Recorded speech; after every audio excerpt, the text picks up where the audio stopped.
Hello everyone. NEET 2024 apply ചെയ്യാനുള്ള ദിവസം നമ്മളുടെ മുന്നിലെത്തി. എങ്ങനെയാണ് നീറ്റ് 2024 ഓൺലൈനായിട്ട് അപ്ലൈ ചെയ്യേണ്ടത്? ഓൺലൈനായിട്ട് അപ്ലൈ ചെയ്യുന്ന സമയത്ത് എന്തെല്ലാം ഡോക്യുമെൻറ്റ്സ് ആണ് വേണ്ടത്?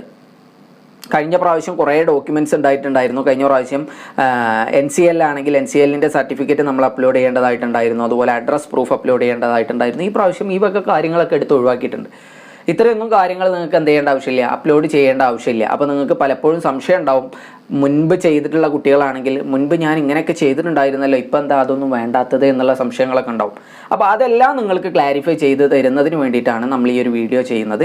അപ്പോൾ ഇനി ആദ്യമായിട്ട് നീറ്റിന് അപ്ലൈ ചെയ്യുന്ന ഒരാളാണെങ്കിലും എങ്ങനെയാണ് നീറ്റിന് അപ്ലൈ ചെയ്യേണ്ടത്, നിങ്ങൾ വീട്ടിൽ നിന്ന് ചെയ്യുകയാണെങ്കിൽ എങ്ങനെ നിങ്ങളുടെ വീട്ടിലുള്ള ഒരു സിസ്റ്റം ഉപയോഗിച്ചുകൊണ്ട് നിങ്ങൾക്ക് നീറ്റിന് അപ്ലൈ ചെയ്യാം, അതല്ലെങ്കിൽ നിങ്ങൾ പുറത്തുനിന്ന് എവിടെന്നെങ്കിലും അപ്ലൈ ചെയ്യുകയാണെങ്കിൽ അപ്ലൈ ചെയ്യുന്നതിന് വേണ്ടിയിട്ട് നിങ്ങൾക്ക് വേണ്ട ഡോക്യുമെൻറ്റ്സ് എന്തൊക്കെയാണ്, അപ്ലൈ ചെയ്യുമ്പോൾ ശ്രദ്ധിക്കേണ്ട കാര്യങ്ങൾ എന്തൊക്കെയാണ്, ഇതാണ് നമ്മൾ ഈ ഒരു വീഡിയോയിലൂടെ ഡിസ്കസ് ചെയ്യുന്നത്. സോ നമുക്ക് നേരെ വീഡിയോയിലേക്ക് കിടക്കാം. അതിന് മുൻപ് നമുക്ക് എല്ലാവർക്കും അറിയാം, മെയ് 5-ാം തീയതിയാണ് നീറ്റ് എക്സാം നടക്കാൻ പോകുന്നത്. നമ്മളുടെ ഓൺലൈൻ ആപ്ലിക്കേഷൻ ഫെബ്രുവരി 9-ാം തീയതി മുതൽ സ്റ്റാർട്ട് ചെയ്തിട്ടുണ്ട്. മാർച്ച് 9-ാം തീയതി വരെയാണ് നമുക്ക് അപ്ലൈ ചെയ്യാനുള്ള അവസാന തീയതി. നമുക്ക് അപ്ലൈ ചെയ്തിട്ട് മാർച്ച് 9-ാം തീയതി 5 മണി വരെയാണ്, നമുക്ക് വൈകിട്ട് 5 മണി വരെയാണ് നമുക്ക് അപ്ലൈ ചെയ്യാനുള്ള സമയം എന്ന് പറയുന്നത്. രാത്രി 11 മണി വരെ നമുക്ക് ലാസ്റ്റ് ഫീ അടച്ച് ഫീ പേയ്മെൻറ്റ് മാത്രം ആണെങ്കിൽ ലാസ്റ്റ് 11 മണി വരെ ഫീ പേയ്മെൻറ്റ് നടത്തിയിട്ട് ഫൈനൽ പ്രിൻ്റ് ഔട്ട് നമ്മൾക്ക് എടുക്കാവുന്നതാണ്. നിങ്ങൾ നീറ്റിന് അപ്ലൈ ചെയ്യുന്ന സമയത്ത് അപ്ലിക്കേഷൻ പ്രോസസ്സ് പൂർത്തിയായി എന്നതിനുള്ള തെളിവാണ് നിങ്ങൾക്ക് ഫൈനൽ ഒരു കൺഫർമേഷൻ പ്രിൻ്റ് ഔട്ട് നിങ്ങൾക്ക് ലഭിക്കും. അത് ലഭിച്ചെങ്കിൽ മാത്രമേ നിങ്ങളുടെ എല്ലാ പ്രോസസ്സും നിങ്ങളുടെ ഫീ പേയ്മെൻറ്റിന് ശേഷം ലഭിക്കുന്ന ഇത്തരത്തിലുള്ളൊരു പ്രിൻ്റ് നിങ്ങൾക്ക് ലഭിച്ചെങ്കിൽ മാത്രമേ നിങ്ങളുടെ ആപ്ലിക്കേഷൻ പ്രോസസ്സ് പൂർത്തിയായി എന്ന് പറയാൻ വേണ്ടിയിട്ട് സാധിക്കുകയുള്ളൂ. ഓക്കെ, ഇനി എന്തൊക്കെ ഡോക്യുമെൻറ്റ്സ് ആണ് നിങ്ങൾക്ക് അപ്ലൈ ചെയ്യുമ്പോൾ ആവശ്യമായിട്ടുള്ളത്? അപ്ലൈ ചെയ്യുന്ന സമയത്ത് നിങ്ങൾക്ക് അപ്ലോഡ് ചെയ്യേണ്ടതായിട്ടുള്ള പ്രധാനപ്പെട്ട ഡോക്യുമെൻറ്റ്സ് ആണ് ഞാൻ ആദ്യമായിട്ട് പറയാൻ പോകുന്നത്. അത് ഏതൊക്കെയാണെന്നുള്ളത് നമുക്ക് നോക്കാം. ഒന്ന്, നിങ്ങളുടെ ഫോട്ടോ എന്ന് പറയുന്നത് പാസ്പോർട്ട് സൈസ് ഫോട്ടോയും വേണം, അതുപോലെ പോസ്റ്റ് കാർഡ് സൈസ് ഫോട്ടോയും വേണം. പാസ്പോർട്ട് സൈസ് ഫോട്ടോ എങ്ങനെയുള്ളതായിരിക്കണം? വൈറ്റ് ബാക്ക്ഗ്രൗണ്ടിലുള്ള, നിങ്ങൾ ഏതെങ്കിലും ഒരു സ്റ്റുഡിയോയിൽ പോയിട്ട് അവരോട് പറഞ്ഞാലും മതി നീറ്റിന് വേണ്ടിയിട്ടുള്ളതാണെന്ന് പറഞ്ഞിട്ടുണ്ടെങ്കിൽ ഒട്ടുമിക്ക സ്റ്റുഡിയോക്കാർക്കും അത് മനസ്സിലാവും എന്തിനുള്ളതാണ്, എങ്ങനെയാണ് വേണ്ടത് എന്നുള്ളത്. എങ്കിലും ഞാനൊന്ന് പറയാം, വൈറ്റ് ബാക്ക്ഗ്രൗണ്ട് ആയിരിക്കണം. 2, ചെവി കാണണം. അത് നിങ്ങളുടെ സൈറ്റിൽ പ്രത്യേകം പറയുന്നുണ്ട്, ബാക്ക്ഗ്രൗണ്ടിൽ ചെവി കാണുന്ന രൂപത്തിൽ വേണം, വിസിബിൾ ഇൻക്ലൂഡിങ് ഇയേഴ്സ് എന്നുള്ള കാര്യം അവിടെ പറയുന്നുണ്ട്. ഫോട്ടോയുടെ താഴെ നിങ്ങളുടെ പേരും അതുപോലെ ഫോട്ടോ എടുത്തിട്ടുള്ള ഡേറ്റും കൊടുക്കണം. അതിൻ്റെ കാരണം എന്താണെന്ന് വെച്ചാൽ നിങ്ങളുടെ നോട്ടിഫിക്കേഷനിൽ ഈ രൂപത്തിലാണ് പറഞ്ഞിട്ടുള്ളത്, കാൻഡിഡേറ്റ് നെയിമും അതുപോലെ ഡേറ്റ് ഓഫ് ടേക്കിംഗ് ഫോട്ടോഗ്രാഫ്, ഈ 2 കാര്യങ്ങളും ഫോട്ടോയിൽ ഒരു വൈറ്റ് ബാക്ക്ഗ്രൗണ്ടിൽ വേണമെന്നുള്ളത് പറയുന്നുണ്ട്. സോ ആ രൂപത്തിൽ വേണം നിങ്ങൾ ചെയ്യാൻ. ഈ ഫോട്ടോയുടെ ഒരു 4 കോപ്പി എന്തായാലും നിങ്ങൾക്ക് സ്റ്റുഡിയോയിൽ നിന്ന് ലഭിക്കും. അതിൽ 2 കോപ്പി നിങ്ങൾക്ക് നീറ്റ് എക്സാമിന് പോകുന്ന സമയത്ത് ആവശ്യമായിട്ട് വരും. സോ ഒരു പാസ്പോർട്ട് സൈസ് ഫോട്ടോ. രണ്ടാമതായിട്ട് വേണ്ടത് ഒരു post card size photo. Post card size photo എന്ന് പറഞ്ഞാൽ നിങ്ങളിപ്പോൾ ഈ എടുത്തിട്ടുള്ള സെയിം ഫോട്ടോ തന്നെയാണ്, കുറച്ചും കൂടെ വലുപ്പമുള്ള photo. Post card size photo എന്ന് പറഞ്ഞാൽ നിങ്ങൾ സ്റ്റുഡിയോയിൽ ചെന്ന് അവരോട് പറഞ്ഞാൽ ചിലർക്ക് അറിയുന്നുണ്ടാവില്ല. സോ അതിൻ്റെ ഡയമെൻഷൻ ഒന്ന് ഓർത്ത് വെക്കുക. 4x6 ഇഞ്ചസ് ആണ്. 4x6 ഇഞ്ചാണ് അതിൻ്റെ ഒരു സൈസായിട്ട് വരുന്നത്. അത് ഇവിടെ പരാമർശിക്കുന്നുണ്ട് നിങ്ങളുടെ നോട്ടിഫിക്കേഷനിൽ. സോ ആ രൂപത്തിലുള്ളൊരു പിക്ചർ ആയിരിക്കണം എന്ത്, പോസ്റ്റ് കാർഡ് സൈസ് ഫോട്ടോ എന്ന് പറയുന്നത്. പിന്നെ നിങ്ങളുടെ സിഗ്നേച്ചർ, അതേപോലെ നിങ്ങളുടെ 10 വിരലുകളുടെയും ഫിംഗർ പ്രിൻറ്റ്, ഇത്രയും കാര്യങ്ങളാണ് നമുക്ക് പ്രധാനമായിട്ടും അപ്ലോഡ് ചെയ്യേണ്ടതായിട്ടുള്ളത്. ഈ ഓരോന്നിൻ്റെയും അപ്ലോഡ് ചെയ്യുന്നതിൻ്റെ സൈസ് ഇവിടെ പരാമർശിച്ചിട്ടുണ്ട്. നിങ്ങളുടെ പോസ്റ്റ് കാർഡ് സൈസ് ഫോട്ടോ ആണെങ്കിലും പാസ്പോർട്ട് സൈസ് ഫോട്ടോ ആണെങ്കിലും 10 KB-ൻ്റെയും 200 KB-ൻ്റെയും ഇടയിലുള്ള ഫോട്ടോ ആയിരിക്കണം. അതുപോലെ സിഗ്നേച്ചർ ആണെങ്കിൽ 4 KB-ൻ്റെയും 30 KB-ൻ്റെയും ഇടയിലുള്ള സൈസുള്ള ഒരു ഫോട്ടോ ആയിരിക്കണം. അപ്പോൾ നിങ്ങൾ സ്വന്തമായിട്ടാണ് ചെയ്യുന്നത് എങ്കിൽ ഈ ഫോട്ടോ എങ്ങനെയാണ് സൈസ് ചെറുതാക്കുന്നത്? അതിന് നിങ്ങൾക്ക് ഓൺലൈനിൽ ധാരാളം സൈറ്റുകളുണ്ട്. ആ സൈറ്റുകളിൽ ഫോട്ടോ റെഡ്യൂസ് ചെയ്യുന്നതിന് വേണ്ടിയിട്ടുള്ള സൈറ്റുകൾ കയറിയിട്ടുണ്ടെങ്കിൽ നിങ്ങളുടെ ഫോട്ടോ കൊടുത്തിട്ടുണ്ടെങ്കിൽ അവർ നിങ്ങൾക്ക് എത്രയാണോ സൈസ് വേണ്ടത് ആ സൈസ് ആക്കിയിട്ട് അവർ തരും. നിങ്ങൾക്ക് വീട്ടിലിരുന്ന് തന്നെ ചെയ്യാവുന്നതാണ്. ഫോട്ടോയുടെ സൈസ് മാറ്റുക എന്ന് പറയുന്നത് അത്ര ബുദ്ധിമുട്ടുള്ള കാര്യം അല്ല. പിന്നെ അതേപോലെ തന്നെ നിങ്ങളുടെ ഈ സ്കാൻഡ് ഡോക്യുമെൻ്റ് ആയിട്ടുള്ള നിങ്ങളുടെ ഫിംഗർ പ്രിൻറ്റ്, 10 വിരലുകളുടെയും ഫിംഗർ പ്രിൻറ്റിൻ്റെ രൂപം അത് എങ്ങനെയാണ് എടുക്കേണ്ടത് എന്നുള്ളത് ഇവിടെ പരാമർശിക്കുന്നുണ്ട്. ഈ ഒരു രൂപത്തിൽ വേണം നിങ്ങൾ 10 വിരലുകളുടെയും ഫിംഗർ പ്രിൻറ്റ് നിങ്ങളൊരു പേപ്പറിൽ പതിക്കുന്നതിന് വേണ്ടിയിട്ട്. അതും ഇതേപോലെ ഫോട്ടോ ആയിട്ടൊരു 200 KB-യിലുള്ള ഒരു ഫയലായിട്ടാണ് നിങ്ങൾ, മാക്സിമം 200 KB സൈസ് വരുന്ന ഒരു ഫയലായിട്ടാണ് നിങ്ങൾ അപ്ലോഡ് ചെയ്യേണ്ടത്. ഇത്രയും കാര്യങ്ങളാണ് നിങ്ങൾ നീറ്റിന് അപ്ലൈ ചെയ്യുന്ന സമയത്ത് അപ്ലോഡ് ചെയ്യുന്നതിന് വേണ്ടിയിട്ട് റെഡിയാക്കി വെക്കേണ്ട ഡോക്യുമെൻറ്റ്സ് എന്ന് പറയുന്നത്. പിന്നീട് നിങ്ങൾക്ക് വേണ്ടത് നിങ്ങളുടെ SSLC സർട്ടിഫിക്കറ്റ് ആണ്.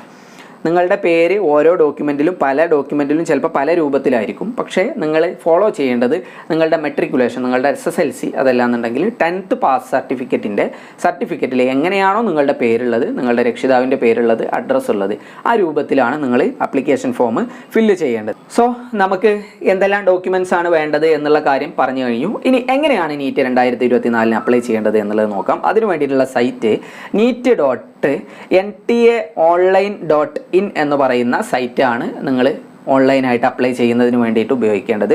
സൈറ്റിൻ്റെ ലിങ്ക് ഈ വീഡിയോയുടെ ഡിസ്ക്രിപ്ഷനിൽ കൊടുക്കാം. നിങ്ങൾക്ക് ആ ഒരു ലിങ്ക് ഉപയോഗിച്ചുകൊണ്ട് നിങ്ങൾക്ക് അപ്ലൈ ചെയ്യാവുന്നതാണ്. സോ സൈറ്റിൽ കയറിയിട്ടുണ്ടെങ്കിൽ നിങ്ങൾക്ക് ഇതുപോലുള്ളൊരു വിൻഡോ ആയിരിക്കും നിങ്ങൾക്ക് ലഭിക്കുക. നിങ്ങൾ ആദ്യമായിട്ടാണ് ലോഗിൻ ചെയ്യുന്നതെങ്കിൽ ന്യൂ കാൻഡിഡേറ്റ് രജിസ്റ്റർ ഹിയർ എന്ന് പറയുന്ന ഈ ഒരു ബട്ടണിൽ ഞെക്കിയതിന് ശേഷമാണ് നിങ്ങൾ രജിസ്ട്രേഷൻ പ്രോസസ്സിലേക്ക് കിടക്കേണ്ടത്. നിങ്ങൾക്ക് ഇൻഫർമേഷൻ ബുള്ളറ്റിൻ കൂടുതലായിട്ട് വായിച്ചറിയേണ്ടതുണ്ടെങ്കിൽ ഇവിടെ നിങ്ങൾക്ക് ഡൗൺലോഡ് ചെയ്യാവുന്നതാണ്. സോ നമുക്ക് നേരെ അപ്ലൈ ചെയ്യുന്നതിലേക്ക് കിടക്കാം. ഫീയുടെ ഡീറ്റെയിൽസ് ഇവിടെ പറയുന്നുണ്ട്. ജനറൽ ആണെങ്കിൽ 1700 രൂപ, OBC ആണെങ്കിൽ 1600 രൂപ. OBC NCLൻ്റെ കാര്യമാണ് പറഞ്ഞത്. NCL അതുപോലെ EWS ഈ രണ്ട് വിഭാഗങ്ങൾക്കും 1600 രൂപയാണ് ഫീ വരുന്നത്. SC ST PWD third gender കാൻഡിഡേറ്റ്സിനാണെങ്കിൽ 1000 രൂപയാണ് ഫീ വരുന്നത്. ഓക്കെ, സോ നമുക്ക് നേരെ അപ്ലൈ ചെയ്യുന്ന പ്രോസസ്സിലേക്ക് കിടക്കാം. ഇവിടെ ഒരു ചെക്ക് ബോക്സ് ഉണ്ട്. അത് ചെക്ക് ചെയ്തതിന് ശേഷം ക്ലിക്ക് ഹിയർ ടു പ്രൊസീഡ് എന്ന് പറയുന്നത് നിങ്ങൾ ക്ലിക്ക് ചെയ്യുക.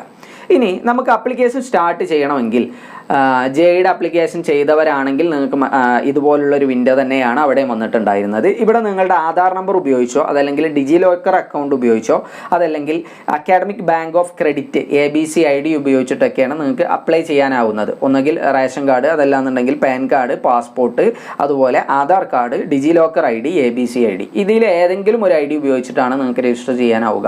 അപ്പോൾ നിങ്ങൾ ഇതിൽ ഏതെങ്കിലും ഒരു ID ഉപയോഗിച്ചിട്ട് ഏറ്റവും നിങ്ങളുടെ എല്ലാവരുടെയും കയ്യിൽ ഉണ്ടാവാൻ സാധ്യതയുള്ള എല്ലാവരുടെ കയ്യിലും ഉണ്ടാവാൻ സാധ്യതയുള്ള ഒരു ID എന്ന് പറയുന്നത് ആധാറാണ്. സോ നിങ്ങളുടെ ആധാറിൻ്റെ ID ഉപയോഗിച്ചുകൊണ്ട് നിങ്ങൾക്ക് ചെയ്യാവുന്നതാണ്. ഇനി അതല്ല പാസ്പോർട്ട് കയ്യിലുള്ളവരാണെങ്കിൽ പാസ്പോർട്ട് സെലക്ട് ചെയ്യാം. ഇവിടെ പാസ്പോർട്ട് സെലക്ട് ചെയ്യാനുള്ള ഓപ്ഷൻ ഉണ്ട് നിങ്ങൾക്ക്. എന്നിട്ട് പാസ്പോർട്ടിൻ്റെ നമ്പർ അടിച്ചു കൊടുക്കാം. എന്നിട്ട് ജനറേറ്റ് OTP എന്ന് പറയുന്നൊരു ഫീൽഡ് ഉണ്ട്. നിങ്ങളുടെ ഏതാണോ ID ആ IDയുടെ നമ്പർ അവിടെ കൊടുത്തിട്ടുണ്ടെങ്കിൽ ജനറേറ്റ് OTP എന്ന് കൊടുത്താൽ നിങ്ങൾ ഈ ഒരു ID ക്രിയേറ്റ് ചെയ്യാൻ വേണ്ടി ഉപയോഗിച്ചിട്ടുള്ള മൊബൈൽ നമ്പർ ഏതാണോ ആ മൊബൈൽ നമ്പറിലേക്ക് ഒരു OTP വരും. ആ OTP ഇവിടെ ടൈപ്പ് ചെയ്ത് കൊടുത്തെങ്കിൽ മാത്രമേ നമുക്ക് എന്ത് ചെയ്യാൻ കഴിയുള്ളൂ, മുന്നോട്ട് പോകാൻ കഴിയുകയുള്ളൂ. സോ നിങ്ങളുടെ ആധാറുമായിട്ട് കണക്ട് ചെയ്തിട്ടുള്ള ഫോൺ നമ്പർ ഏതാണോ ആ ഫോൺ നമ്പർ ഇപ്പോഴും ലൈവ് ആണ് എന്ന് ഉറപ്പുവരുത്തുക. ഇനി അങ്ങനെ വല്ല പ്രശ്നങ്ങളും ഉണ്ടെങ്കിൽ നിങ്ങളുടെ ആധാർ അപ്ഡേറ്റ് ചെയ്യേണ്ടതായിട്ട് വരും. അതല്ലെങ്കിൽ ഇതുപോലുള്ള ആധാർ അല്ലാത്ത മറ്റേതെങ്കിലും ഒരു ID നിങ്ങൾക്ക് ഉപയോഗിക്കേണ്ടതായിട്ട് വരും. സോ നമുക്ക് മുന്നോട്ട് പോകാം. ആധാർ നമ്പർ ഞാൻ കൊടുക്കാം. ജനറേറ്റ് OTP എന്ന് കൊടുത്തതോടുകൂടി ഞാൻ എൻ്റെ ആധാർ ക്രിയേറ്റ് ചെയ്ത സമയത്ത് കൊടുത്തിട്ടുള്ള ഫോൺ നമ്പറിലേക്ക് അവർ OTP അയച്ചിട്ടുണ്ട്. അവിടെ കൊടുത്തിട്ടുള്ള നമ്പറിലേക്ക് വന്നിട്ടുള്ള OTP ഞാനിവിടെ ടൈപ്പ് ചെയ്ത് കൊടുക്കുകയാണ്. സോ നിങ്ങളുടെ ആധാർ നമ്പർ അടിച്ചു കൊടുത്തിട്ട് ജനറേറ്റ് OTP എന്ന് കൊടുത്താൽ നിങ്ങൾക്ക് നേരെ നിങ്ങളുടെ ആധാറുമായി ലിങ്ക് ചെയ്തിട്ടുള്ള ഫോൺ നമ്പറിലേക്ക് ഒരു OTP വരും. ആ OTP നിങ്ങൾ അവിടെ ടൈപ്പ് ചെയ്ത് കൊടുക്കുക. എന്നതിന് ശേഷം കൺഫേം കൊടുത്തിട്ടുണ്ടെങ്കിൽ നിങ്ങൾക്ക് നേരെ ഇതുപോലുള്ളൊരു വിൻഡോയിലേക്ക് വരും. ഈ വിൻഡോയിൽ നിങ്ങളുടെ ഡീറ്റെയിൽസ് എല്ലാം അവിടെ ഓൾറെഡി വന്നിട്ടുണ്ടാവും. നിങ്ങളുടെ പേര് നിങ്ങളുടെ ആധാറിൽ നിന്നും ഫെച്ച് ചെയ്തെടുത്തിട്ടുണ്ടാവും. നിങ്ങളുടെ പേര്, അതുപോലെ നിങ്ങളുടെ ഡേറ്റ് ഓഫ് ബർത്ത്, മെയിലാണോ ഫീമെയിലാണോ ഉള്ള കാര്യങ്ങളൊക്കെ ഓൾറെഡി ഇതിൽ വരും. നിങ്ങൾ ഇതിലിനി ബാക്കിയുള്ള ഫീൽഡുകൾ ഫില്ല് ചെയ്ത് കൊടുക്കുകയാണ് വേണ്ടത്. ഫാദേഴ്സ് നെയിം, അതുപോലെ ഗാർഡിയൻ്റെ നെയിം, നാഷണാലിറ്റി, ഐഡൻറ്റിറ്റി ടൈപ്പ് ഇതെല്ലാം ടൈപ്പ് ചെയ്ത് കൊടുക്കുകയാണ് വേണ്ടത്. നാഷണാലിറ്റി കൊടുത്തതിന് ശേഷം ഇവിടെ നിങ്ങളോട് ഐഡൻറ്റിറ്റി ടൈപ്പ് ചോദിക്കുന്നുണ്ട്. നിങ്ങളുടെ ഏതെങ്കിലും ഒരു ID കാർഡിൻ്റെ ഒരു ഡീറ്റെയിൽസ് ഇവിടെ കൊടുക്കേണ്ടതായിട്ടുണ്ട്. ഒരു ഫോട്ടോ ID കാർഡിൻ്റെ ഡീറ്റെയിൽസ് ഇവിടെ കൊടുക്കേണ്ടതായിട്ടുണ്ട്. അതിന് ചില ഓപ്ഷൻസ് ഇവിടെ കൊടുത്തിട്ടുണ്ട്. ഒന്നുകിൽ നിങ്ങളുടെ ബാങ്ക് പാസ്ബുക്ക് ആവാം, അതുപോലെ election card, pan card, passport, ration card with photograph. നിങ്ങളുടെ ഫോട്ടോയുള്ള റേഷൻ കാർഡ് നിങ്ങളുടെ കയ്യിൽ ഉണ്ടാവാനുള്ള ചാൻസ് ഇല്ല. സോ നിങ്ങൾക്ക് ഇവിടെ ഓപ്ഷൻ ഉള്ളത് പാസ്പോർട്ട്, പാൻ കാർഡ് നിങ്ങളുടെ കയ്യിൽ ഉണ്ടാവാൻ ചാൻസ് ഇല്ല. പ്രത്യേകം ഓർത്തുക്കുക, നിങ്ങളുടെ പാൻ കാർഡിൻ്റെ നമ്പറാണ് ആവശ്യം. ആരാണോ അപ്ലൈ ചെയ്യുന്നത് അവരുടെ പാൻ കാർഡ് നമ്പർ, അല്ലാതെ രക്ഷിതാവിൻ്റെ പാൻ കാർഡ് നമ്പർ അല്ല. ഇലക്ഷൻ ID ഇതൊന്നും നിങ്ങളുടെ കയ്യിൽ ഉണ്ടാവാനുള്ള ചാൻസ് കുറവാണ്. ഒന്നുകിൽ ബാങ്ക് പാസ്ബുക്ക് വിത്ത് ഫോട്ടോഗ്രാഫ് അത് നിങ്ങളുടെ കയ്യിലുണ്ടാവും. അതല്ലെങ്കിൽ 12th admit card issued by board issue ചെയ്തിട്ടുള്ള അഡ്മിറ്റ് കാർഡ് ഉണ്ടാവാൻ ചാൻസ് ഉണ്ട്. അതല്ലെങ്കിൽ any other valid government identity card with photograph എന്നുള്ളത് സെലക്ട് ചെയ്യുക. എന്നിട്ട് നിങ്ങളുടെ ആധാർ നമ്പർ നിങ്ങൾക്ക് അവിടെ അടിച്ചു കൊടുക്കാവുന്നതാണ്. നിങ്ങളുടെ ആധാർ നമ്പർ അവിടെ നിങ്ങൾക്ക് എന്ത് ചെയ്യുക, അടിച്ച് കൊടുക്കാം. ഞാനിവിടെ എൻ്റെ ആധാർ നമ്പർ ഒരു നമ്പർ ഞാൻ അവിടെ കൊടുത്തിട്ടുണ്ട്. നെക്സ്റ്റ് നിങ്ങളുടെ അഡ്രസ്സാണ് ചോദിക്കുന്നത്. ഈ അഡ്രസ്സ് ഫില്ല് ചെയ്യുന്ന സമയത്ത് നിങ്ങൾ പ്രത്യേകം ശ്രദ്ധിക്കേണ്ട കാര്യം എന്താണെന്ന് വെച്ചാൽ പ്രസൻറ്റ് അഡ്രസ്സും പെർമനൻ്റ് അഡ്രസ്സും 2 അഡ്രസ്സ് നിങ്ങൾക്ക് ഫില്ല് ചെയ്യേണ്ടതായിട്ടുണ്ട്. പ്രസൻറ്റ് അഡ്രസ്സിലും പെർമനൻ്റ് അഡ്രസ്സിലും നിങ്ങൾ കൊടുക്കുന്ന സ്റ്റേറ്റ് ഏതാണോ ഈ നിങ്ങൾ കൊടുക്കുന്ന ആ 2 സ്റ്റേറ്റിൽ മാത്രമായിരിക്കും നിങ്ങൾക്ക് എക്സാം സെൻറ്ററുകൾ അനുവദിച്ച് തരിക. അപ്പോൾ ഇന്ത്യക്ക് പുറത്തുള്ള ഒരാളാണ് എന്നുള്ള രൂപത്തിലാണ് നിങ്ങൾ അഡ്രസ്സ് കൊടുത്തിട്ടുള്ളതെങ്കിൽ നിങ്ങൾക്ക് ഇന്ത്യയിലുള്ള എല്ലാ സെൻറ്ററുകളിലും എല്ലാ സ്റ്റേറ്റുകളിലും നിങ്ങൾക്ക് എക്സാം എഴുതുന്നതിന് വേണ്ടിയിട്ട് സാധിക്കും. ഓൾറെഡി വന്നിട്ടുള്ള പ്രോസ്പെക്ടസ് പ്രകാരം വിദേശത്ത് നീറ്റ് എഴുതുന്നതിന് വേണ്ടിയിട്ടുള്ള സെൻറ്റേഴ്സ് ഇല്ല. സോ വിദേശത്തുള്ള ഒരു കുട്ടിക്ക് നിങ്ങൾ വിദേശത്താണ് അഡ്രസ്സ് കൊടുക്കുന്നതെങ്കിൽ ഇന്ത്യയിലുള്ള എല്ലാ ടൗണിലും നിങ്ങൾക്ക് എല്ലാ സ്റ്റേറ്റിലും നിങ്ങൾക്ക് അപ്ലൈ ചെയ്യാനുള്ള ഒരു ഓപ്ഷൻ ഉണ്ടാവും. അതർവൈസ് നിങ്ങൾ ഇന്ത്യയിലുള്ള ഏതെങ്കിലും സ്റ്റേറ്റ് ആണ് കൊടുക്കുന്നത് എങ്കിൽ ആ 2 സ്റ്റേറ്റിൽ പ്രസൻറ്റ് അഡ്രസ്സിലോ പെർമനൻ്റ് അഡ്രസ്സിലോ കൊടുക്കുന്ന ഏതെങ്കിലും ഒരു സ്റ്റേറ്റിൽ മാത്രമായിരിക്കും നിങ്ങൾക്ക് എക്സാം സെൻറ്റർ അപ്ലൈ ചെയ്യാനുള്ള ഓപ്ഷനായിട്ട് വരിക. സോ അത് നിങ്ങൾ പ്രത്യേകം ശ്രദ്ധിക്കണം. നിങ്ങളിപ്പോൾ ഉള്ളത് കേരളത്തിലാണ്, എക്സാമിൻ്റെ സമയത്ത് നിങ്ങൾ കർണാടകയിലായിരിക്കും എങ്കിൽ നിങ്ങളെ പെർമനൻ്റ് അഡ്രസ്സോ പ്രസൻറ്റ് അഡ്രസ്സോ ഏതെങ്കിലും ഒന്ന് കർണാടകയായിട്ട് കൊടുക്കുന്നത് നന്നാവും. സോ ഞാനിവിടെ എൻ്റെ അഡ്രസ്സും കാര്യങ്ങളെല്ലാം ഫില്ല് ചെയ്ത് കൊടുക്കുകയാണ്. അതിൽ കൺഫ്യൂഷൻ ആവേണ്ട ആവശ്യമൊന്നുമില്ല. നിങ്ങളുടെ പ്രിമൈസ് നെയിം, അതുപോലെ ലൊക്കാലിറ്റി, സബ് ലൊക്കാലിറ്റി എന്നുള്ള കാര്യങ്ങളൊക്കെയാണ്. അതുപോലെ മൊബൈൽ നമ്പർ നിങ്ങൾക്ക് ഇവിടെ കൊടുക്കേണ്ടതായിട്ടുണ്ട്. മൊബൈൽ നമ്പറും അതുപോലെ ഇമെയിൽ അഡ്രസ്സും നിങ്ങൾക്ക് ഇവിടെ കൊടുക്കേണ്ടതായിട്ടുണ്ട്. അത് നിങ്ങൾക്ക് കൊടുക്കാവുന്നതാണ്. ഇനി അതുപോലെ ശ്രദ്ധിക്കേണ്ട ഒരു കാര്യം, പിൻ നമ്പർ. നിങ്ങൾ ഓൾറെഡി താമസിച്ചുകൊണ്ടിരിക്കുന്ന രാജ്യത്ത് പിൻ നമ്പർ ഇല്ലാത്ത സ്ഥലമാണെന്നുണ്ടെങ്കിൽ നിങ്ങൾക്കൊരു 60 അവിടെ ടൈപ്പ് ചെയ്ത് കൊടുത്താൽ മതിയാകും. സോ ഓക്കെ, ഞാൻ എൻ്റെ പ്രസൻറ്റ് അഡ്രസ്സ് ടൈപ്പ് ചെയ്ത് കഴിഞ്ഞിട്ടുണ്ട്. അതിനുശേഷം നിങ്ങളുടെ പെർമനൻ്റ് അഡ്രസ്സ് ഇവിടെ ടൈപ്പ് ചെയ്യുന്നതിന് വേണ്ടിയിട്ട് ചോദിക്കും. നിങ്ങളുടെ പ്രസൻറ്റ് അഡ്രസ്സും പെർമനൻ്റ് അഡ്രസ്സും സെയിം ആണെങ്കിൽ നിങ്ങൾ ടൈപ്പ് ചെയ്ത് കൊടുക്കേണ്ട ആവശ്യമില്ല. സെയിം ആസ് പ്രസൻറ്റ് അഡ്രസ്സ് എന്ന് കൊടുത്താൽ മതി. ഇനി അതല്ല, നേരത്തെ ഞാൻ പറഞ്ഞ ക്രൈറ്റീരിയ പ്രകാരം നിങ്ങൾ എക്സാം ഇപ്പോൾ താമസിക്കുന്നത് ഒരു സ്ഥലത്തും എക്സാം എഴുതുന്നത് മറ്റു സ്ഥലത്തും ആണെന്നുണ്ടെങ്കിൽ രണ്ടും സെപ്പറേറ്റ് ആയിട്ട് കൊടുക്കുക. ഏതെങ്കിലും ഒരു സ്റ്റേറ്റിൽ മാത്രമായിരിക്കും നിങ്ങൾക്ക് എന്തിനുള്ള ഓപ്ഷൻ ഉണ്ടാവുക, എക്സാം എഴുതുന്നതിന് വേണ്ടിയിട്ടുള്ള ഓപ്ഷൻ ഉണ്ടായിരിക്കുക. അവസാനം അടുത്തതായിട്ടാണ് നിങ്ങൾക്ക് പാസ്വേഡാണ് ടൈപ്പ് ചെയ്യാനായിട്ടുള്ളത്. പാസ്വേഡിൽ എന്തെല്ലാം ഡീറ്റെയിൽസ് ഉണ്ടായിരിക്കണം എന്നുള്ളത് നിങ്ങൾക്ക് ഇവിടെ പോപ്പപ്പ് ചെയ്തു വന്നിട്ടുള്ളതായിട്ട് കാണാൻ കഴിയും. 8 മുതൽ 13 വരെ അക്ഷരങ്ങളുള്ള ഒരു ക്യാപിറ്റൽ ലെറ്റർ, ഒരു സ്മാൾ ലെറ്റർ, ഒരു സ്പെഷ്യൽ ക്യാരക്ടർ, അതുപോലെ ഒരു നമ്പർ. ഇത്രയും കാര്യങ്ങൾ എന്തിലുണ്ടായിരിക്കണം, നിങ്ങളുടെ പാസ്വേഡിൽ ഉണ്ടായിരിക്കണം. അപ്പോൾ അത്തരത്തിലുള്ളൊരു പാസ്വേഡ് നിങ്ങൾ സെലക്ട് ചെയ്യുക. ആ പാസ്വേഡ് അവിടെ ടൈപ്പ് ചെയ്ത് കൊടുക്കുക. പാസ്വേഡ് തീർച്ചയായിട്ടും മറക്കാതെ ഓർത്ത് വച്ചിരിക്കണം. സോ ഞാനൊരു പാസ്വേഡ് ഇവിടെ ടൈപ്പ് ചെയ്ത് കൊടുക്കുന്നുണ്ട്. ഞാൻ പാസ്വേഡ് 2 പ്രാവശ്യം അടിച്ചു കൊടുത്തിട്ടുണ്ട്. കൺഫേം പാസ്വേഡ് 2 പ്രാവശ്യവും നിങ്ങൾ ടൈപ്പ് ചെയ്ത് കൊടുത്തിട്ടുള്ള പാസ്വേഡ് സെയിം ആണെങ്കിൽ മാത്രമേ ഇങ്ങനെ ഒരു ഓപ്ഷൻ ഉണ്ടാവുള്ളൂ. അതിനുശേഷം what is your birth city എന്ന് ചോദിക്കുന്നുണ്ട്. അഥവാ നിങ്ങൾ പാസ്വേഡ് മറന്നു പോയിട്ടുണ്ടെങ്കിൽ അവിടെ ഒരു കൺഫർമേഷന് വേണ്ടിയിട്ടാണ് നിങ്ങൾക്ക് ഇങ്ങനെ ഒരു ക്വസ്റ്റ്യൻ അവിടെ, സെക്യൂരിറ്റി ക്വസ്റ്റ്യൻ അവിടെ ചോദിക്കുന്നത്. നിങ്ങൾ ചൂസ് ചെയ്തിട്ടുള്ള ക്വസ്റ്റ്യനും അതേപോലെ നിങ്ങൾ അതിന് കൊടുത്തിട്ടുള്ള ആൻസറും നിങ്ങളുടെ മനസ്സിൽ ഉണ്ടായിരിക്കണം. നിങ്ങളുടെ ഫേവറേറ്റ് ബുക്ക്, അതുപോലെ pet name, registration number of your first vehicle, അങ്ങനെയുള്ള കുറച്ച് കാര്യങ്ങളുണ്ട്. നിങ്ങൾ ഏത് ക്വസ്റ്റ്യൻ ആണ് സെലക്ട് ചെയ്തത്, അതുപോലെ അതിന് കൊടുത്തിട്ടുള്ള ആൻസർ ഏതാണ് എന്നുള്ളത് നിങ്ങളുടെ മനസ്സിൽ ഓർമ്മയിൽ ഉണ്ടായിരിക്കണം.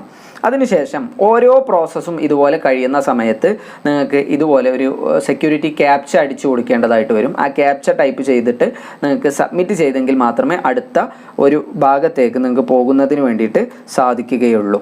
സോ ഞാനിവിടെ ക്യാപ്ച ടൈപ്പ് ചെയ്ത് സബ്മിറ്റ് കൊടുത്തിട്ടുണ്ട്. സബ്മിറ്റ് കൊടുക്കുന്ന സമയത്ത് നിങ്ങൾ ഇതുവരെ ടൈപ്പ് ചെയ്തിട്ടുള്ള ഡീറ്റെയിൽസ് ഒന്ന് ഇവിടെ ഡിസ്പ്ലേ ചെയ്യും. ഇതിൽ എന്തെങ്കിലും ഒരു മിസ്റ്റേക്ക് പറ്റിയിട്ടുണ്ടെങ്കിൽ അത് ക്രൂഷ്യലാണ്. സോ ഇതിലുള്ള എന്തെങ്കിലും മിസ്റ്റേക്സ് ഉണ്ടോ എന്നുള്ളത് നിങ്ങൾ വീണ്ടും തറോലി ചെക്ക് ചെയ്യുക.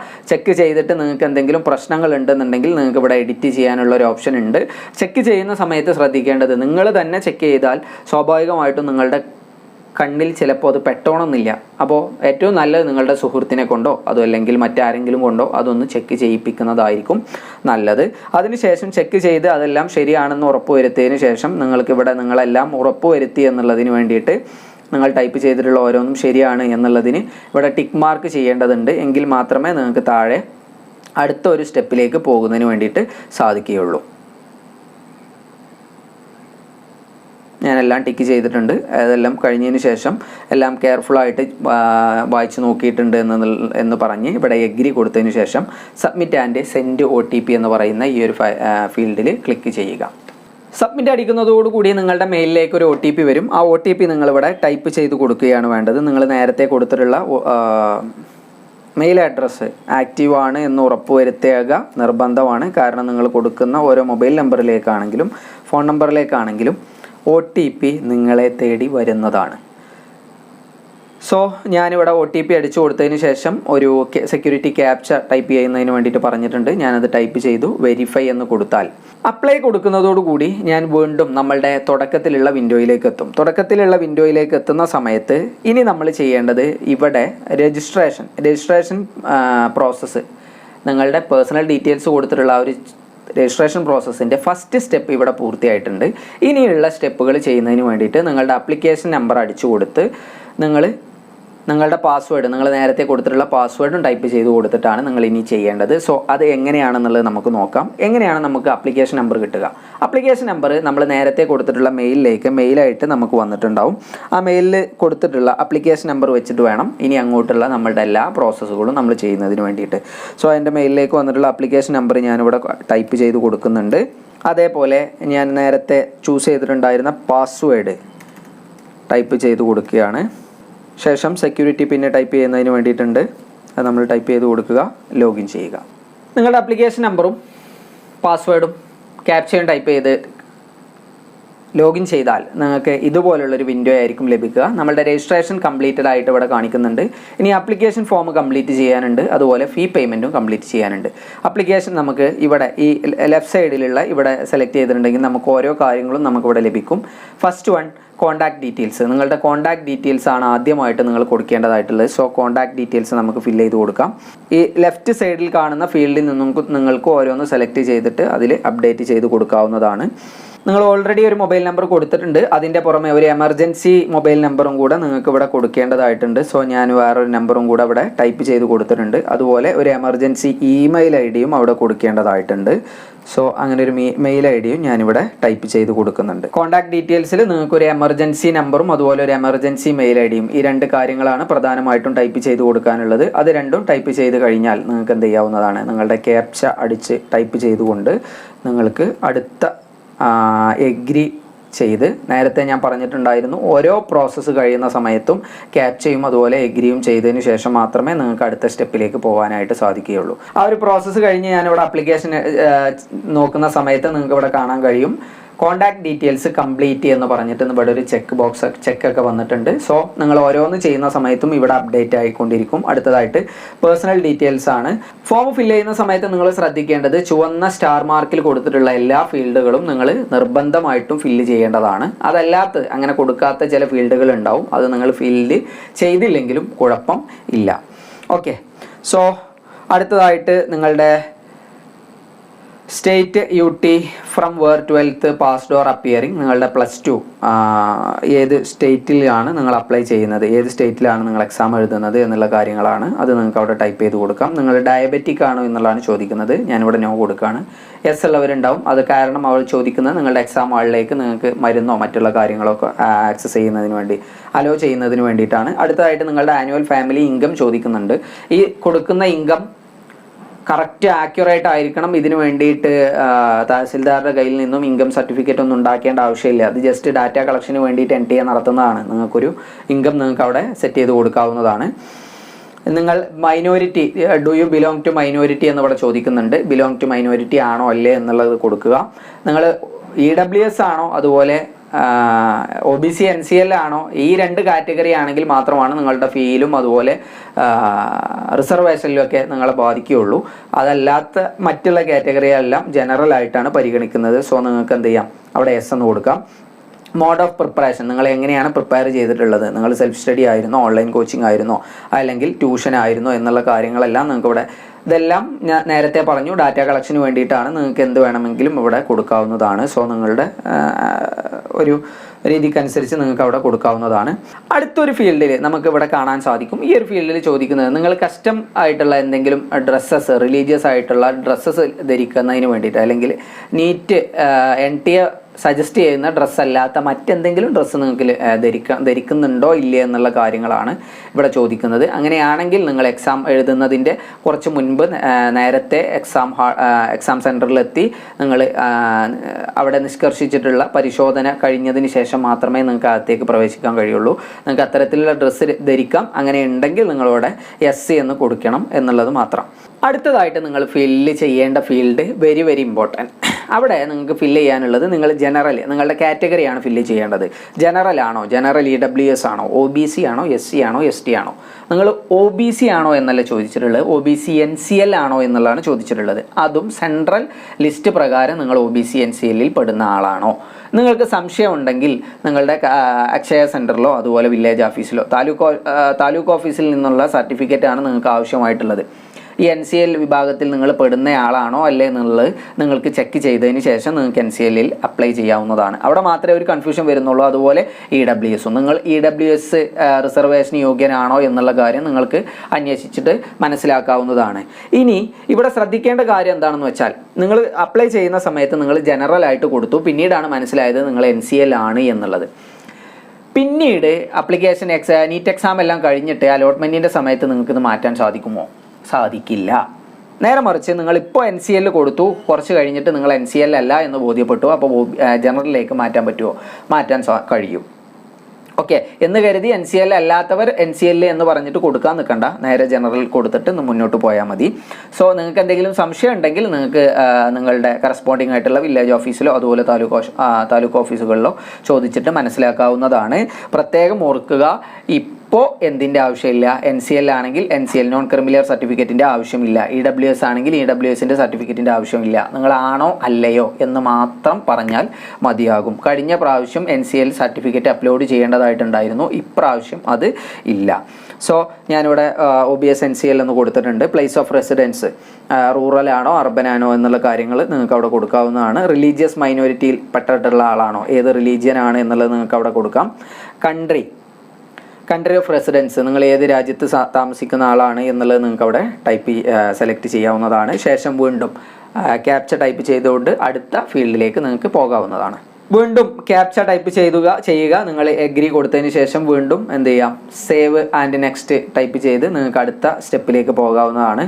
അടുത്തതായിട്ട് നിങ്ങൾ PWD കാൻഡിഡേറ്റ് ആണോ എന്നുള്ളതാണ് ചോദിക്കുന്നത്. നിങ്ങൾക്ക് ഫിസിക്കൽ ഡിസബിലിറ്റീസ് ഉണ്ട് എങ്കിൽ NTA തന്നിട്ടുള്ള നിശ്ചിത ഫോം ജില്ലാ ആശുപത്രിയിൽ നിന്നും ഫില്ല് ചെയ്തിട്ട് നിങ്ങൾക്ക് അപ്ലോഡ് ചെയ്യേണ്ടതായിട്ടുണ്ട്. അപ്പോൾ നിങ്ങൾക്ക് അവിടെ എന്താണ് നിങ്ങളുടെ സ്റ്റാറ്റസ് എന്നുള്ളത് ടൈപ്പ് ചെയ്ത് കൊടുക്കുക. അതിനുശേഷം വീണ്ടും ഇവിടെയും നിങ്ങൾക്ക് ക്യാപ്ച ടൈപ്പ് ചെയ്ത് എഗ്രി കൊടുത്ത് നെക്സ്റ്റ് സ്റ്റെപ്പിലേക്ക് പോകാവുന്നതാണ്. സോ അടുത്തതായിട്ട് നിങ്ങൾക്ക് ഇവിടെ സെലക്ട് ചെയ്യാനുള്ളത് എക്സാം സെൻറ്റർ ഡീറ്റെയിൽസ് ആണ്. നിങ്ങളുടെ എക്സാമുമായി ബന്ധപ്പെട്ടിട്ടുള്ള ഡീറ്റെയിൽസ് ആണ് ഇവിടെ സെലക്ട് ചെയ്യാനായിട്ടുള്ളത്. ഇവിടെ സെലക്ട് ചെയ്യുന്ന സമയത്ത് നിങ്ങൾ ഏതൊക്കെ സെൻറ്ററാണ്, നേരത്തെ ഞാൻ പറഞ്ഞിട്ടുണ്ടായിരുന്നു, നിങ്ങളുടെ പെർമനൻറ്റ് അഡ്രസ്സിലും പ്രസൻറ്റ് അഡ്രസ്സിലും നിങ്ങൾ കൊടുത്തിട്ടുള്ള ഏതൊക്കെ സ്റ്റേറ്റുകളാണോ ഉള്ളത് ആ സ്റ്റേറ്റുകളിൽ മാത്രമേ നിങ്ങൾക്ക് അപ്ലൈ ചെയ്യാനായിട്ട് സാധിക്കുകയുള്ളൂ. വിദേശത്തുള്ള ഒരു അഡ്രസ്സ് നിങ്ങൾക്ക് കൊടുത്തിട്ടുണ്ടെങ്കിൽ ഇന്ത്യയിലുള്ള എല്ലാ സ്റ്റേറ്റുകളും നിങ്ങൾക്ക് എക്സാം സെൻറ്ററായിട്ട് ചൂസ് ചെയ്യാനായിട്ട് സാധിക്കും. ഇനി അതേപോലെ ഇവിടെ ശ്രദ്ധിക്കേണ്ട ഒരു കാര്യം, ക്വസ്റ്റ്യൻ പേപ്പർ മീഡിയമാണ്. ക്വസ്റ്റ്യൻ പേപ്പർ മീഡിയം എല്ലാ ക്വസ്റ്റ്യൻ പേപ്പറിലും ഇംഗ്ലീഷിൽ ക്വസ്റ്റ്യൻ ഉണ്ടായിരിക്കും. ഒട്ടുമിക്ക വിദ്യാർത്ഥികളും, നമ്മളുടെ മലയാളികളുടെ വിദ്യാർത്ഥികളുടെ ഒട്ടുമിക്ക പേരും മലയാളത്തിലായിരിക്കില്ല ഫെമിലിയർ ആയിട്ടുണ്ടാവുക. ഇനി നിങ്ങൾക്ക് മലയാളം വേണമെന്നുണ്ടെങ്കിൽ ഇംഗ്ലീഷ് മാത്രം മതിയെങ്കിൽ ഇംഗ്ലീഷ് സെലക്ട് ചെയ്യാം. ഇനി മലയാളം വേണമെങ്കിൽ മലയാളത്തിലും സെലക്ട് ചെയ്ത് കൊടുക്കാവുന്നതാണ്. മലയാളം മാത്രം ഇതിൽ വരാനുള്ള ഒരു കാരണം എന്താണെന്ന് വെച്ചിട്ടുണ്ടെങ്കിൽ നമ്മൾ കേരളമാണ് സ്റ്റേറ്റ് സെലക്ട് ചെയ്തത്, അതുകൊണ്ടാണ് മലയാളം അവിടെ വന്നിട്ടുള്ളത്. സോ നിങ്ങൾക്ക് ഏത് ലാംഗ്വേജസ് വേണമെങ്കിലും സെലക്ട് ചെയ്യാം. ഇംഗ്ലീഷിലും ക്വസ്റ്റ്യൻ പേപ്പർ ഉണ്ടായിരിക്കും. ഇംഗ്ലീഷിലുള്ള ക്വസ്റ്റ്യൻ പേപ്പറിനെ ബേസ് ചെയ്തുകൊണ്ടായിരിക്കും എന്തെങ്കിലും നിങ്ങളുടെ മലയാളത്തിലുള്ള ക്വസ്റ്റ്യൻസിൽ എന്തെങ്കിലും കോൺട്രവേഴ്സി വന്നിട്ടുണ്ടെങ്കിൽ ഇംഗ്ലീഷ് ക്വസ്റ്റ്യനിൽ അനുസരിച്ചിട്ടായിരിക്കും NTA ഫൈനൽ ഡിസിഷൻ എടുക്കുക. സോ ഇംഗ്ലീഷ് ക്വസ്റ്റ്യൻ നോക്കുന്നതായിരിക്കും ബെറ്റർ. അതിനുശേഷം നിങ്ങളുടെ ഫസ്റ്റ് ചോയ്സ് സെക്കൻഡ് ചോയ്സ് 2 ചോയ്സാണ് നിങ്ങൾക്ക് സെലക്ട് ചെയ്യുന്നതിന് വേണ്ടിയിട്ടുള്ളത് നിങ്ങളുടെ എക്സാം സെൻറ്റർ. സോ നിങ്ങൾക്ക് ഫസ്റ്റ് ചോയ്സ് സെലക്ട് ചെയ്യാവുന്നതാണ്. കേരള, ലക്ഷദ്വീപ് രണ്ടും ഇവിടെ വന്നിട്ടുണ്ട്. സോ കേരളം സെലക്ട് ചെയ്തു. അതിൽ ഏത് സിറ്റിയാണ് വേണ്ടത്, നിങ്ങൾ ഏത് ഡിസ്ട്രിക്റ്റ് ആണ് വേണ്ടതെന്ന് വെച്ചാൽ അത് സെലക്ട് ചെയ്ത് കൊടുക്കുക. അതുപോലെ സെക്കൻഡ് ചോയ്സ് നിങ്ങൾക്ക് ഏത് സ്റ്റേറ്റിലാണ്. ഇവിടെ എനിക്ക് കേരളവും ലക്ഷദ്വീപും മാത്രമാണ് വരുന്നത്. അതിൻ്റെ കാരണം ഞാൻ കേരളമാണ് സ്റ്റേറ്റ് അഡ്രസ്സിൽ പെർമനൻ്റ് അഡ്രസ്സായിട്ടും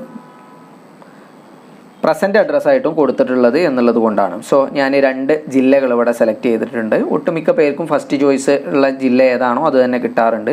ഫാദറിൻ്റെ ഒക്യുപ്പേഷൻ എന്താണെന്ന് ചോദിച്ചിട്ടുണ്ട്. നിങ്ങൾക്ക് അവിടെ കൊടുക്കാവുന്നതാണ്. ഫാദറിൻ്റെ ക്വാളിഫിക്കേഷൻ ഇവിടെ ചോദിച്ചിട്ടുണ്ട്. അതും നിങ്ങൾക്ക് ഇവിടെ സെലക്ട് ചെയ്യാവുന്നതാണ്. മദറിൻ്റെ ക്വാളിഫിക്കേഷൻ ചോദിച്ചിട്ടുണ്ട്. ഒക്യുപ്പേഷൻ അതുപോലെ മദറിൻ്റെ ക്വാളിഫിക്കേഷൻ എല്ലാം ചോദിച്ചിട്ടുണ്ട്. ഞാൻ നേരത്തെ പറഞ്ഞു ഇതെല്ലാം ഒരു ഡാറ്റ കളക്ഷന് വേണ്ടിയിട്ടുള്ള കാര്യങ്ങളാണ്. കറക്റ്റ് ആക്യുറേറ്റ് ആയിരിക്കണം എന്ന് നിർബന്ധമില്ല. ആക്യുറേറ്റ് ആയിട്ട് നിങ്ങൾ കൊടുക്കേണ്ട കാര്യങ്ങളെന്ന് പറയുന്നത് നിങ്ങളുടെ പേഴ്സണൽ ഡീറ്റെയിൽസ് ആണ്. നമ്മൾ ആദ്യം നിങ്ങൾ ലോഗിൻ ചെയ്ത് കഴിഞ്ഞതിന് ഉടനെ കൊടുക്കുന്ന ഡീറ്റെയിൽസ് ആണത്. അടുത്തതായിട്ട് നമ്മളുടെ ക്വാളിഫിക്കേഷൻ ഡീറ്റെയിൽസ് ആണ് കൊടുക്കേണ്ടത്. അതായത് നിങ്ങളുടെ 10ാം ക്ലാസ് ഡീറ്റെയിൽസ് അതുപോലെ +2 details. So 10th passed, 10th equivalent passed എന്ന് പറഞ്ഞിട്ടുണ്ട്. നിങ്ങൾ പഠിച്ചിട്ടുള്ള സ്കൂൾ ഏതാണ് എന്നുള്ളത് കൊടുക്കണം. ഗവൺമെൻറ് സ്കൂളാണോ അതുപോലെ എയ്ഡഡ് സ്കൂളാണോ എന്നുള്ളത്, അതുപോലെ പ്രൈവറ്റ് എയ്ഡഡ് ആണോ എന്നുള്ള കാര്യങ്ങളൊക്കെ നിങ്ങൾക്ക് അവിടെ കൊടുക്കേണ്ടതായിട്ടുണ്ട്. Qualifying district, year of passing, ഏത് വർഷമാണ് നിങ്ങൾ പാസ്സായത് എന്നുള്ള കാര്യം ഇവിടെ ചോദിക്കുന്നുണ്ട്. നിങ്ങൾക്ക് വർഷം ഇവിടെ സെലക്ട് ചെയ്യാവുന്നതാണ്. പ്ലേസ് ഓഫ് സ്കൂളിംഗ്, അർബൻ ആണോ റൂറൽ ആണോ എന്നുള്ള കാര്യം ഇവിടെ കൊടുക്കാവുന്നതാണ്.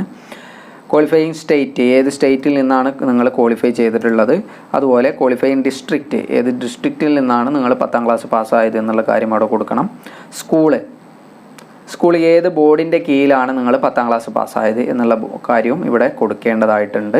സോ അതിന് വേണ്ടിയിട്ട് നിങ്ങൾക്ക് ഇവിടെ കൊടുത്തിട്ടുള്ള ബോർഡ് എന്ന് പറയുന്നത് Kerala board of higher secondary examination ആണ്. നമ്മളുടെ നീറ്റിൻ്റെ സൈറ്റിൽ ചെറുതായിട്ട് മാറിയതാണ്. ശരിക്ക് Kerala board of higher secondary examination +2ൻ്റെ ബോർഡാണ്. സോ നിങ്ങൾ അത് മാത്രമാണ് ഇവിടെ ഉള്ളത്. സോ നിങ്ങൾക്കത് സെലക്ട് ചെയ്യാവുന്നതാണ്. അല്ലെങ്കിൽ അടുത്തതായിട്ട് ചോദിക്കുന്നത് സ്കൂള് കോളേജ് നെയിം, നിങ്ങൾ പഠിച്ചിട്ടുള്ള സ്കൂളിൻ്റെ പേര് ഏതാണെന്ന് ചോദിക്കുന്നുണ്ട്. സ്കൂളിൻ്റെ പിൻകോഡ് അവിടെ ടൈപ്പ് ചെയ്യുന്നതിന് വേണ്ടിയിട്ടുണ്ട്. അതേപോലെ നിങ്ങളുടെ 10ാം ക്ലാസ് റോൾ നമ്പർ നിങ്ങൾക്ക് അവിടെ കൊടുക്കേണ്ടതായിട്ടുണ്ട്. നിങ്ങളുടെ റോൾ നമ്പർ അവിടെ ടൈപ്പ് ചെയ്ത് കൊടുക്കുക. അതുപോലെ അടുത്തതായിട്ട് പെർസെൻറ്റേജ് അതുപോലെ CGPA, ഈ 2 കാര്യങ്ങൾ നിങ്ങൾക്ക് അവിടെ ടൈപ്പ് ചെയ്ത് കൊടുക്കേണ്ടതായിട്ടുണ്ട്. പെർസെൻറ്റേജ് ആയിരിക്കും ഒട്ടുമിക്ക വിദ്യാർത്ഥികൾക്കും ടൈപ്പ് ചെയ്യുന്നതിന് വേണ്ടിയിട്ട് ഉപയോഗപ്രദമായിട്ട് വരിക. നിങ്ങൾ CBSE, ഞാനിവിടെ നേരത്തെ ബോർഡ് ടൈപ്പ് ചെയ്ത സമയത്ത് കേരള ബോർഡാണ് കൊടുത്തിട്ടുണ്ടായിരുന്നത്. നിങ്ങൾ CBSE ആണെങ്കിൽ നിങ്ങൾക്ക് CBSE എന്ന് അവിടെ കൊടുക്കാവുന്നതാണ്. CBSE ആണെങ്കിൽ നിങ്ങൾക്ക് 10ാം ക്ലാസ് മാർക്ക് ഉള്ളത് കൊണ്ട് തന്നെ പെർസെൻറ്റേജ് കാൽക്കുലേറ്റ് ചെയ്യാൻ എളുപ്പമാവും. അതുപോലെ കേരളയാണെങ്കിൽ നിങ്ങൾ ചെയ്യേണ്ട പരിപാടി എന്താണെന്ന് വെച്ചാൽ ടോട്ടൽ മാർക്ക് 1000 ആയിട്ടും നിങ്ങൾക്ക് കിട്ടിയ മാർക്ക്, ഇപ്പോൾ ഫുൾ A+ കിട്ടിയിട്ടുള്ള ഒരു കുട്ടിയാണെങ്കിൽ A+ന് 90 മാർക്ക്, അതുപോലെ A ഗ്രേഡ് ആണെങ്കിൽ 80 മാർക്ക്, B+ ആണെന്നുണ്ടെങ്കിൽ 70 മാർക്ക് എന്നുള്ള തോതിൽ നിങ്ങളുടെ ഗ്രേഡിന് മാർക്ക് കൊടുത്തതിന് ശേഷം ഇതെല്ലാം കാൽക്കുലേറ്റ് ചെയ്തിട്ട് അതിൻ്റെ ഒരു സമ്മാണ് നിങ്ങളിവിടെ കൊടുക്കേണ്ടത്. സോ 10ാം ക്ലാസ് ഡീറ്റെയിൽസ് എല്ലാം ടൈപ്പ് ചെയ്ത് കഴിഞ്ഞാൽ പിന്നീട് നിങ്ങൾക്ക് വരുന്നത് 11th ഡീറ്റെയിൽസ് ടൈപ്പ് ചെയ്യുന്നതിന് വേണ്ടിയിട്ടാണ്. 11th ഡീറ്റെയിൽസ് നിങ്ങൾക്ക് ഇവിടെ എന്ത് ചെയ്ത് കൊടുത്താൽ മതി, നിങ്ങൾ പാസ്ഡ് എന്ന് കൊടുക്കേണ്ട, പകരം നോട്ട് അപ്ലിക്കബിൾ എന്ന് കൊടുക്കുക. അതിനുശേഷം നിങ്ങൾ നേരെ +2ൻ്റെ ഡീറ്റെയിൽസിലേക്ക് വരിക. നിങ്ങൾ ഓൾറെഡി പാസ്ഡ് ആയിട്ടുള്ള സ്റ്റുഡൻ്റ് ആണോ അല്ലെങ്കിൽ അപ്പിയറിംഗ് ആണോ, നിങ്ങൾ ഒരു റിപ്പീറ്റർ ആണെങ്കിൽ സ്വാഭാവികമായിട്ടും അവിടെ പാസ്ഡ് ആയിരിക്കും നിങ്ങളുടെ സ്റ്റാറ്റസ് വരിക. ഇനി അപ്പിയറിംഗ് ആണെന്നുണ്ടെങ്കിൽ നിങ്ങൾ ഓൾറെഡി 2023, 2024 അധ്യയന വർഷത്തിൽ പരീക്ഷ എഴുതാൻ പോകുന്ന വിദ്യാർത്ഥിയാണെങ്കിൽ അവിടെ അപ്പിയറിംഗ് ആയിരിക്കും. അതിനനുസരിച്ച് നിങ്ങൾക്ക് അവിടെ സെലക്ട് ചെയ്യാവുന്നതാണ്. സോ ഞാൻ പാസ്ഡ് എന്ന് കൊടുത്തു, പാസ്സായിട്ടുള്ള ഇയർ ഞാൻ അവിടെ കൊടുത്തിട്ടുണ്ട്. ക്വാളിഫയിങ് എക്സാം കോഡ് ഏതാണെന്നുള്ളത് ചോദിച്ചിട്ടുണ്ട്. നിങ്ങൾ റിപ്പീറ്റേഴ്സ് ആണെങ്കിൽ അവിടെ 02 എന്നുള്ളതാണ് കോഡ് സെലക്ട് ചെയ്യേണ്ടത്. നിങ്ങളുടെ school, place of schooling urban ആണോ റൂറൽ ആണോ എന്നുള്ള കാര്യങ്ങളൊക്കെ നിങ്ങൾക്ക് അവിടെ സെലക്ട് ചെയ്യാവുന്നതാണ്. ടൈപ്പ് ഓഫ് സ്കൂൾ, ഏത് ടൈപ്പാണ്, ഗവൺമെൻറ് ആണോ ഗവൺമെൻറ് എയ്ഡഡ് ആണോ ഓപ്പൺ ആണോ എന്നുള്ള കാര്യങ്ങളൊക്കെ നിങ്ങൾക്ക് അവിടെ സെലക്ട് ചെയ്യാവുന്നതാണ്. അടുത്തതായിട്ട് ക്വാളിഫയിങ് എക്സാമിനേഷൻ, ഏത് സ്റ്റേറ്റിൽ നിന്നാണ് എക്സാം നിങ്ങൾ ക്വാളിഫൈ ചെയ്തിട്ടുള്ളത്. ക്വാളിഫയിങ് എക്സാമിനേഷൻ ഡിസ്ട്രിക്റ്റ്, ഏത് ഡിസ്ട്രിക്റ്റ് ആണെന്നുള്ളത് നിങ്ങൾക്ക് അവിടെ കൊടുക്കാം. ബോർഡ് ഏതാണ് എന്നുള്ളത് നിങ്ങൾക്ക് അവിടെ കൊടുക്കാവുന്നതാണ്. ഇവിടെ Kerala board of public examination, Kerala board of public examination എന്ന് പറയുന്നത് SSLCയുടെ ആണ്, അങ്ങോട്ടും ഇങ്ങോട്ടും തിരിഞ്ഞു വന്നതാണ്. അത് നിങ്ങൾ കാര്യമാക്കേണ്ട കാര്യമില്ല. നിങ്ങൾക്ക് അവിടെ +2ൻ്റെ അവിടെ Kerala board of public examination എന്നും അതുപോലെ 10ാം ക്ലാസ്സിൻ്റെ അവിടെ Kerala board of higher secondary education എന്നുള്ളതുമാണ് നിങ്ങൾ കൊടുക്കേണ്ടതായിട്ടുള്ളത്. കേരളത്തിൽ നിന്നുള്ളവരാണെങ്കിൽ, ഇനി CBSE ആണെങ്കിൽ നിങ്ങൾ CBSE എന്നാണ് കൊടുക്കേണ്ടത്. അടുത്തതായിട്ട് നിങ്ങൾ പഠിച്ചിട്ടുള്ള സ്കൂൾ ഏതാണ് എന്നുള്ളത് ടൈപ്പ് ചെയ്ത് കൊടുക്കുക. അതിനുശേഷം സ്കൂളിൻ്റെ പിൻകോഡാണ് അടിച്ചു കൊടുക്കേണ്ടത്. സ്കൂൾ നിൽക്കുന്ന സ്ഥലത്തെ പിൻകോഡ് നിങ്ങൾക്ക് അവിടെ ടൈപ്പ് ചെയ്ത് കൊടുക്കാവുന്നതാണ്. ശേഷം നിങ്ങളുടെ റോൾ നമ്പർ എന്തായിരുന്നു, നിങ്ങളുടെ +2 റോൾ നമ്പർ നിങ്ങൾക്ക് അവിടെ കൊടുക്കാം. അതുപോലെ അത് ലാസ്റ്റായിട്ട് നിങ്ങളുടെ റിസൾട്ടിൻ്റെ ഡീറ്റെയിൽസ് അവിടെ ചോദിക്കുന്നുണ്ട്. സോ നിങ്ങൾക്ക് റിസൾട്ട് അവിടെ കൊടുക്കാവുന്നതാണ്. ടോട്ടൽ മാർക്ക് എത്രയാണ്, മാർക്ക് ടോട്ടൽ 1200 മാർക്ക് ഉണ്ടായിരുന്നത്. അതിൽ നിങ്ങൾക്ക് എത്ര മാർക്കാണ് ലഭിച്ചത് എന്നുള്ളത് നിങ്ങൾക്ക് അവിടെ കൊടുക്കാവുന്നതാണ്. ശേഷം അവിടെ ഓരോന്നിൻ്റെയും total mark, English, chemistry, physics, biology അല്ലെങ്കിൽ ബയോടെക്നോളജി, ഇത്രയും കാര്യങ്ങളുടെ മാർക്ക് നിങ്ങൾക്ക് അവിടെ ചോദിക്കുന്നുണ്ട്. സോ ആ മാർക്കിൻ്റെ ഡീറ്റെയിൽസ് ആണ് അടുത്തതായിട്ട് ടൈപ്പ് ചെയ്ത് കൊടുക്കാനുള്ളത്. ആദ്യം ടോട്ടൽ മാർക്ക്, അതിനുശേഷം ഒബ്റ്റൈൻഡ് മാർക്ക്, ഈ 2 കാര്യങ്ങളാണ് നിങ്ങൾക്ക് അവിടെ ടൈപ്പ് ചെയ്യാനുള്ളത്. സോ നിങ്ങളുടെ മാർക്കിൻ്റെ ഡീറ്റെയിൽസ് അവിടെ ടൈപ്പ് ചെയ്ത് കൊടുത്തതിന് ശേഷം വീണ്ടും ക്യാപ്ച നിങ്ങൾ ടൈപ്പ് ചെയ്ത് കൊടുക്കുക.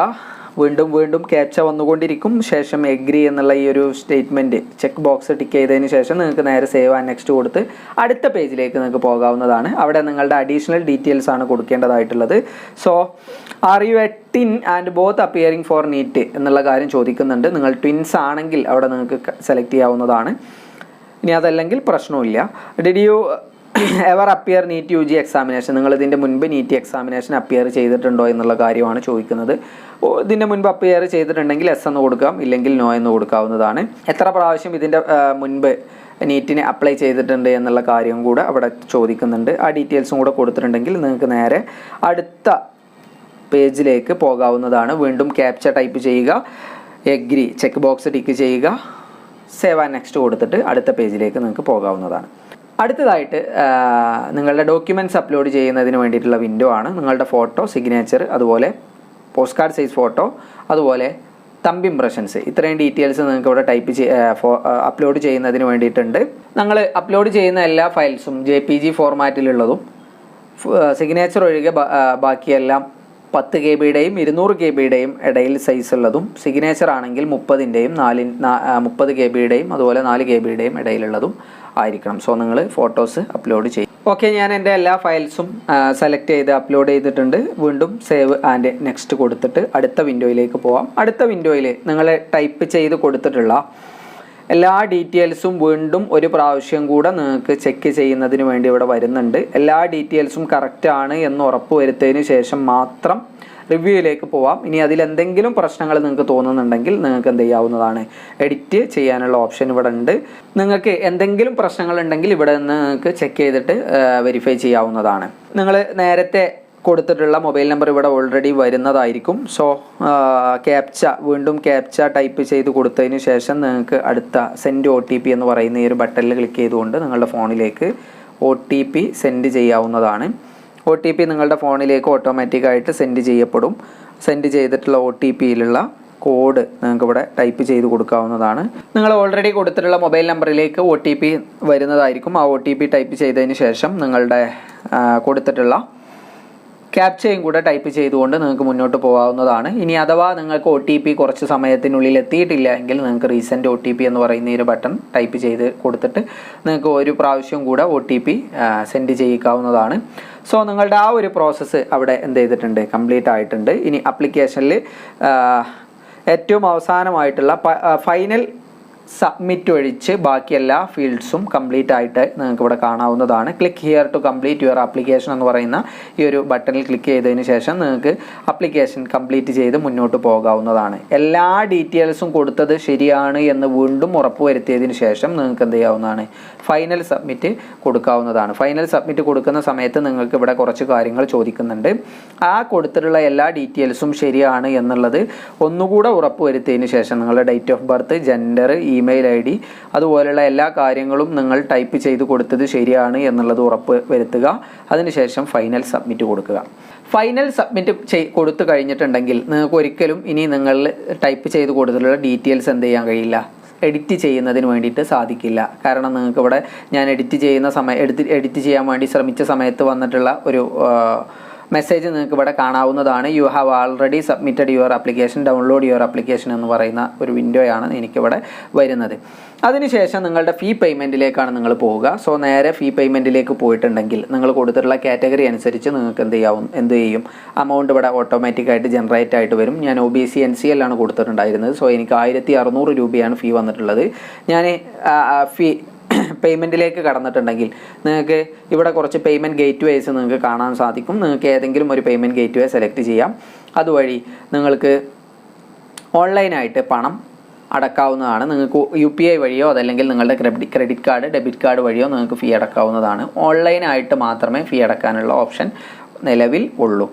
നിങ്ങളുടെ എല്ലാ പ്രോസസ്സും കഴിഞ്ഞ് പേയ്മെൻറ്റ് ചെയ്ത് കഴിഞ്ഞാൽ നിങ്ങൾക്ക് നിങ്ങളുടെ ആപ്ലിക്കേഷൻ്റെ പ്രിൻ്റ് ഔട്ട് എടുക്കാവുന്നതാണ്. ഈ പ്രിൻ്റ് ഔട്ട് നിങ്ങളുടെ കയ്യിൽ നിങ്ങൾ സൂക്ഷിച്ചു വെക്കേണ്ടതാണ്. അതിൻ്റെ ഒരു PDF ആയിട്ടോ സോഫ്റ്റ് കോപ്പി ആയിട്ടോ, ഹാർഡ് കോപ്പി എന്തായാലും നിങ്ങൾ സൂക്ഷിച്ചു വെക്കണം. അതിൻ്റെ സോഫ്റ്റ് കോപ്പി കിട്ടുമെങ്കിൽ അതും നിങ്ങൾ സൂക്ഷിച്ചു വെക്കുക. നിങ്ങളുടെ അലോട്ട്മെൻറ്റിൻ്റെ മറ്റും സമയത്ത് നിങ്ങൾക്കത് ആവശ്യമായിട്ട് വരും. ഇനി എല്ലാ പ്രോസസ്സും കഴിഞ്ഞ് നിങ്ങളുടെ വെരിഫിക്കേഷൻ എല്ലാം കഴിഞ്ഞതിന് ശേഷമാണ് നിങ്ങൾ ഫീ പേയ്മെൻറ്റ് ചെയ്ത് അത് പ്രിൻ്റ് ഔട്ട് എടുത്തിട്ടുള്ളത് എങ്കിലും നിങ്ങൾ ആ പ്രിൻ്റ് ഔട്ടിൽ എന്തെങ്കിലും മിസ്റ്റേക്സോ മറ്റോ ഉണ്ടോ എന്നുള്ളത് നിങ്ങൾ കൺഫേം ചെയ്ത് വെക്കുക. പിന്നീട് എപ്പോഴെങ്കിലും കറക്ഷൻ വിൻഡോയോ മറ്റോ വരികയാണെങ്കിൽ ആ നിങ്ങൾ കൊടുത്തിട്ടുള്ള എന്തെങ്കിലും മിസ്റ്റേക്ക് ഉണ്ടെങ്കിൽ അത് നിങ്ങൾക്ക് തിരുത്താവുന്നത് ആണ്. വീഡിയോ കുറച്ച് ലെങ്ത് കൂടിയിട്ടുണ്ടെന്നുള്ള അറിയാം. ഡീറ്റെയിൽ ആയിട്ട് ഓരോ പ്രോസസ്സും പറഞ്ഞു തന്നത് എന്തിനാണെന്ന് വെച്ചിട്ടുണ്ടെങ്കിൽ നിങ്ങൾ ഒരു മിസ്റ്റേക്കും വരുത്താതെ ആപ്ലിക്കേഷൻ പ്രോസസ്സ് കംപ്ലീറ്റ് ആക്കണം എന്നുള്ളത് കൊണ്ടാണ്. നിങ്ങൾ നീറ്റിന് ഇത് എന്തെങ്കിലും ചെറിയ മിസ്റ്റേക്ക് വരുത്തിയിട്ടുണ്ടെങ്കിൽ നിങ്ങൾക്ക് അത് അവിടെ ഒരു പ്രശ്നവും ആവാൻ പോകുന്നില്ല. പക്ഷേ അവിടെ നിങ്ങളെ ഭയപ്പെടുത്തുന്ന ഒരു കാര്യം എന്ന് പറയുന്നത് നിങ്ങൾ എക്സാം ഹാളിലേക്ക് പോകുന്ന സമയത്ത് നിങ്ങളുടെ ആപ്ലിക്കേഷൻ ഫോമിൽ ചെറിയൊരു മിസ്റ്റേക്ക് ഉണ്ട്. അപ്പോൾ ആ ഒരു മിസ്റ്റേക്ക് കാരണം എന്നെ ടീച്ചർ എന്തെങ്കിലും പറയുമോ, എക്സാം സെൻറ്ററിൽ വന്നിട്ടുള്ള ടീച്ചർ എന്തെങ്കിലും പറയുമോ, ഇനി അതല്ല സെൻറ്ററിലുള്ള കോർഡിനേറ്റേഴ്സ് എന്തെങ്കിലും പറയുമോ എന്നുള്ളൊരു പേടി നമുക്ക് ഫ്രീ മൈൻഡഡ് ആയിട്ട് എക്സാം എഴുതാനുള്ള ഒരു അവസ്ഥയെ ഇല്ലാണ്ടാക്കും. അതുകൊണ്ടാണ് നിങ്ങൾ ആപ്ലിക്കേഷൻ ഫോം ഫില്ല് ചെയ്യുന്ന സമയത്ത് നല്ല രീതിയിൽ കെയർഫുൾ ആയിട്ട് വേണം നിങ്ങൾ ആപ്ലിക്കേഷൻ ഫോം ഫില്ല് ചെയ്യാൻ എന്നുള്ളത് ഞാൻ പറഞ്ഞത്. നിങ്ങളിതിൻ്റെ ഫൈനൽ പ്രിൻ്റ് എടുത്ത് വെക്കുക.